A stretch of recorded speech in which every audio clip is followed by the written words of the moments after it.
FaderCast. Saturday morning. As often happens, um, I wake up and I have a text from Enrique who sends me a new band name, and then I tell him, "Oh, for these and those reasons, uh, may not be that great." And then he says, "Yeah." As soon as I typed it, I thought the same. And when we say band name, I'm just saying artist name for him. I'm producing and writing. I'm not officially in a band with him or something. But the cool thing is, I then said, okay, let's establish a framework, because I look at band names from the same three. Uh, same three criteria, basically.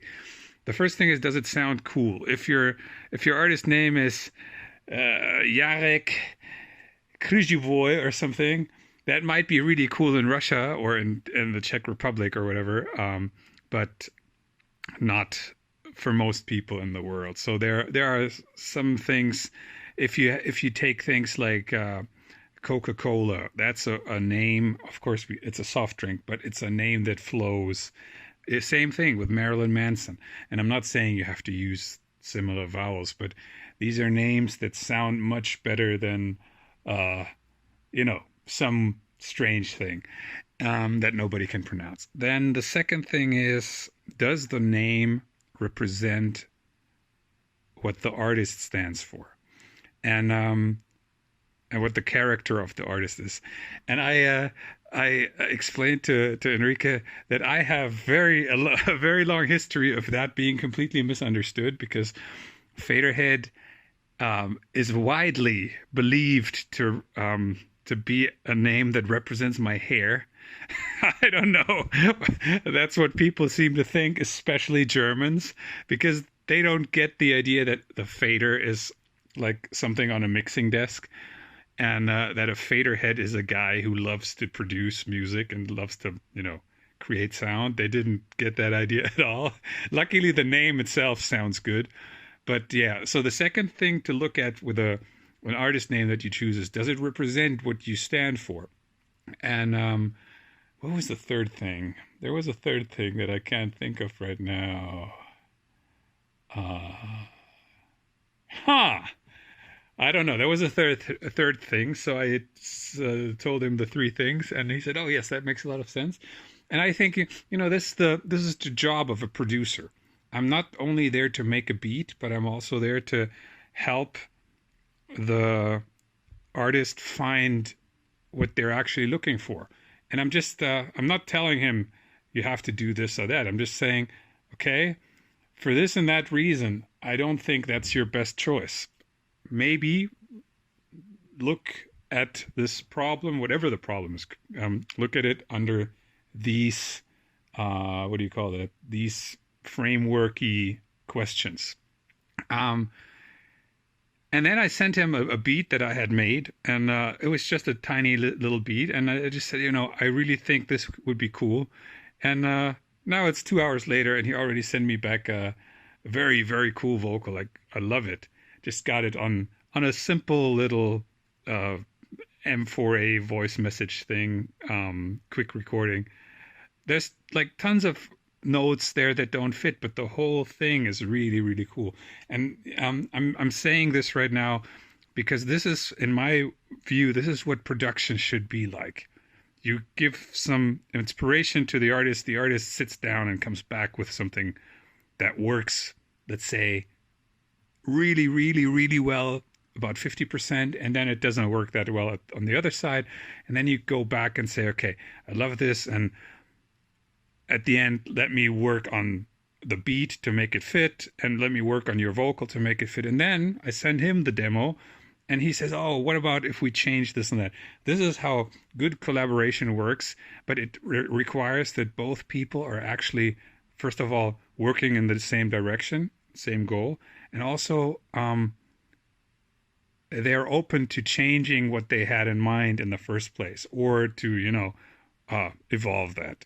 And I really like working with Enrique for that, because we're really on the same page, and this thing is going to be really, really, really good. I love what he just sent me, and I really can't wait for people to hear it when it's coming out.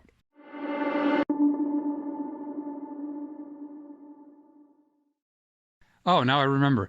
The third question to ask when thinking about a band name or an artist name would be, what does the audience think when they read or hear the name?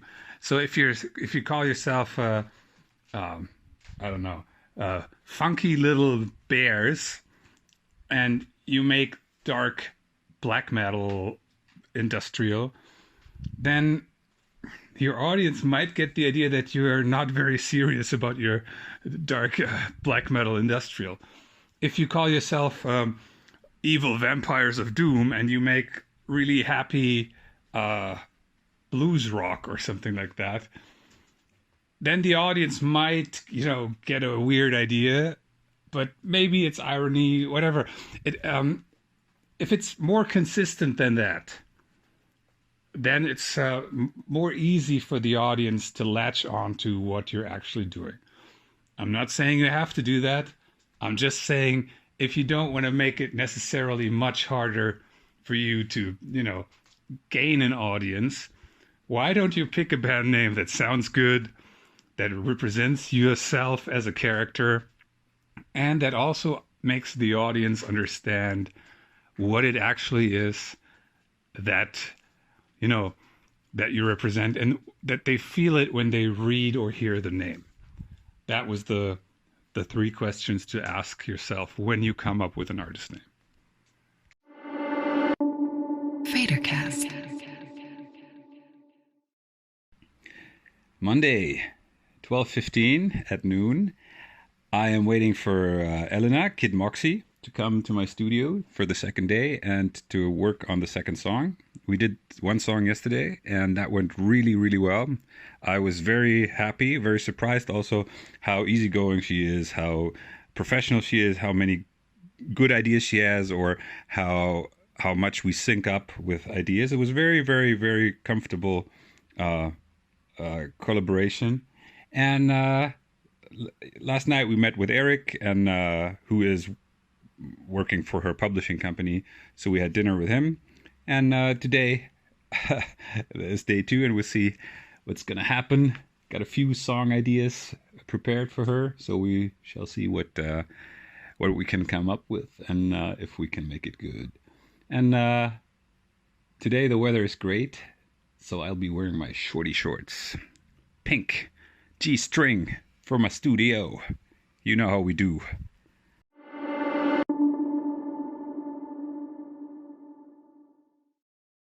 Well, that was extremely good today.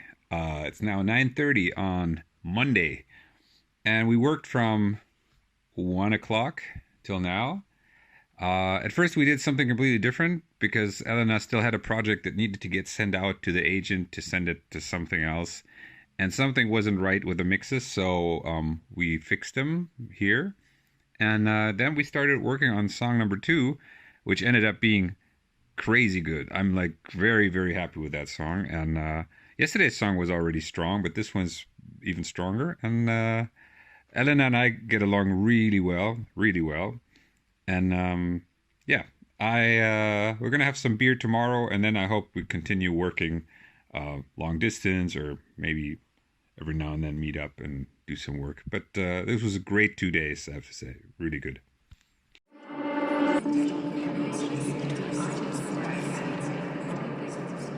Q&A.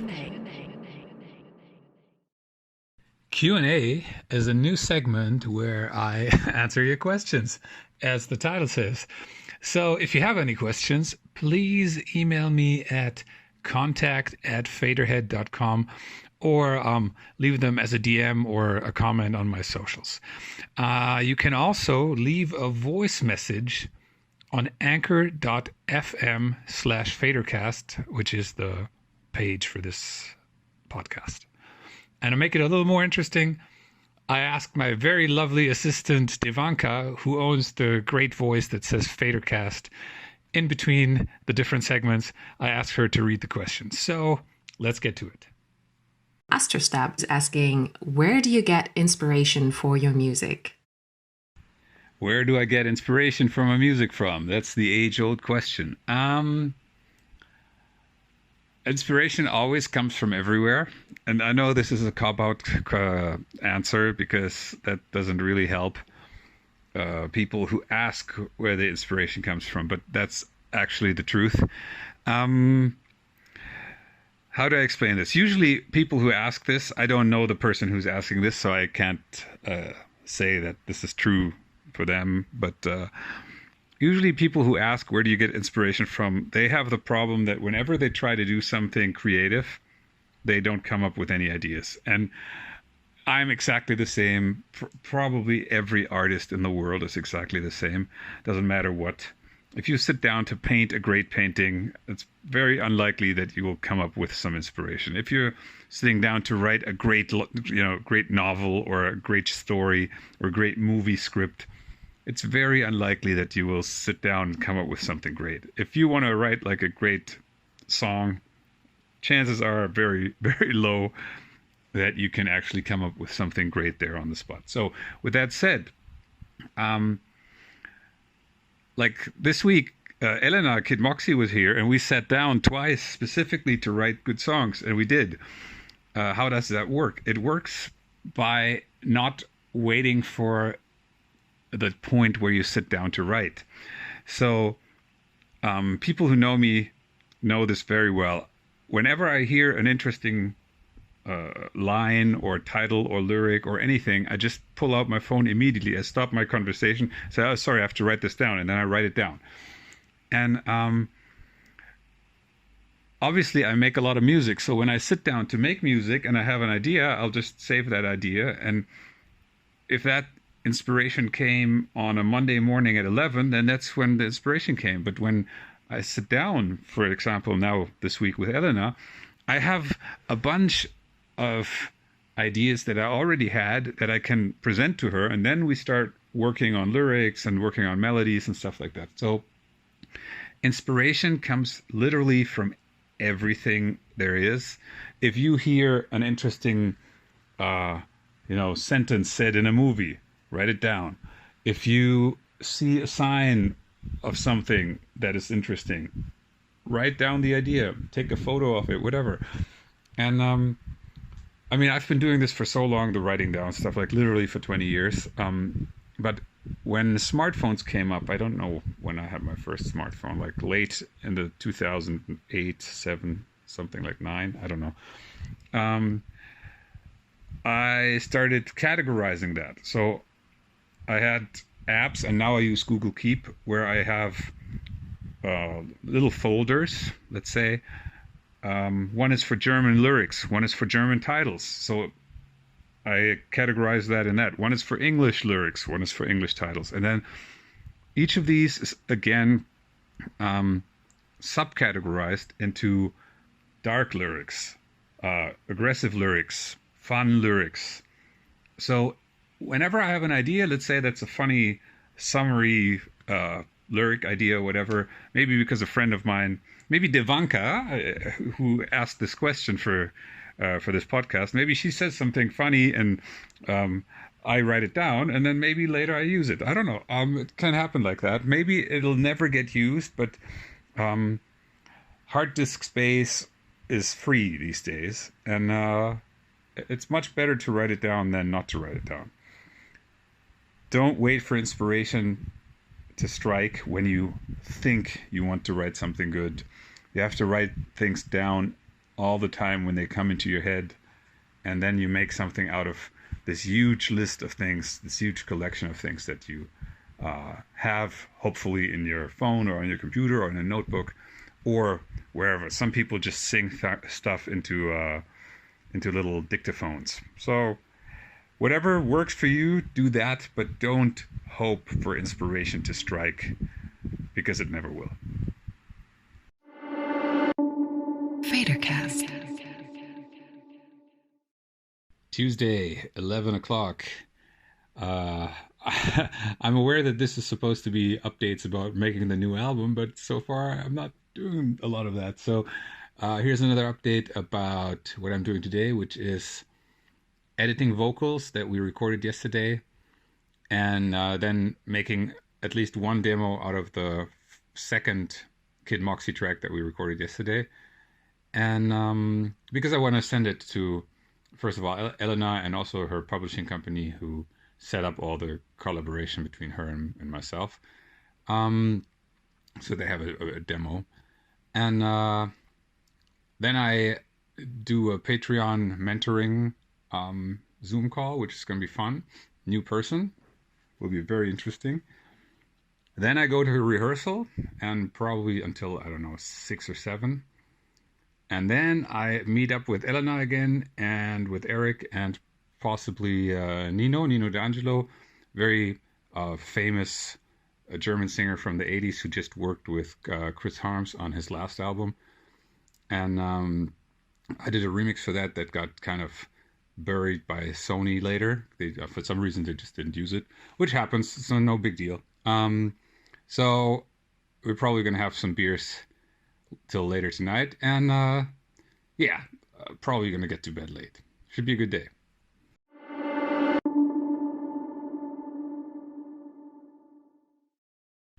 Done with the rehearsal, and I really noticed that most of the songs that I'm doing are too low for my voice, which explains a lot of the singing trouble. Because if stuff is too low, it's very hard to hit the notes unless you sing really softly. And since I've been doing vocal exercises for a while now, what always happens when you start taking vocal lessons or something, you get more proficient, you get better at singing over a greater range. And usually the mid type of range generally sounds fullest. Like low vocals sound deep, but mid range is usually most comfortable to sing. So you don't sing really high, you don't sing really low. And I'm really noticing that a lot of the songs are at least like three half steps too low or something like that. So I'm wondering if I should fix that. I guess I have to. We'll see. I did about like 35 minutes today, and that was good. Just have to get some lyrics into my brain as usual. FaderCast. Good morning, Wednesday. Well, it actually was a good morning. Because both Alan Aragon and Garrett, I forgot his last name, followed me. One on Instagram, one on Twitter. And Alan Aragon is, in my view, one of the most important and the best nutritional researchers, scientific. And Garrett is the co-writer of Vivarium, which is, or Vivarium, whatever you want to call it, which is a really strange movie that I loved. It's probably one of my favorite movies of the last, I think, 5 years. I think it came out in 2019 or 18. And I've spoken and written about this before. The way you connect with people that you admire or that are very important in the field that you are in or that you're interested in is to just find their social media profiles and then just be a good person and be interesting and helpful. Like with Alan, I just answered someone else's question. Alan posted something, and someone, a young trainer who didn't understand much about what Alan was posting, he asked some questions that were really not very smart questions. But I just typed a medium length comment to explain, which meant Alan didn't have to explain it, and my explanation was good and on point. And I don't know, an hour later, Alan was following me and sent DMs, a few DMs back and forth just to introduce each other, and now we're kind of connected. That doesn't mean we're friends, but this type of thing always happens. With Garrett, it was the other way around. Like, he posted such funny shit that I just made like a few funny replies because he came up with the name Gustav Klankenheimer, And this is such a perfect name because it at the same time sounds absolutely realistic. At the same time it sounds completely shitty. And so I just, I just replied to that, and we started bantering, and now he's following me. I follow him, and I really think that in today's world, if you are in any way interested in meeting someone, just see if they have interesting social media profiles, and just engage in a smart way. Don't ask them for anything. Don't don't bother people. Just be helpful and friendly, and let's say 1 out of 10 of these situations you get a connection that you wouldn't have had before.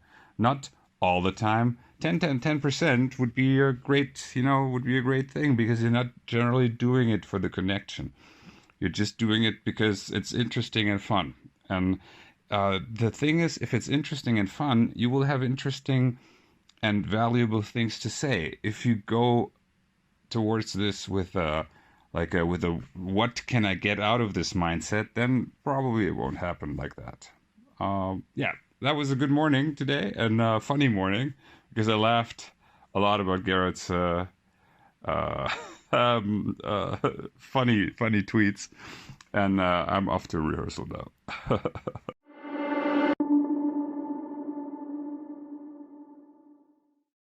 All right, 1500 on Wednesday.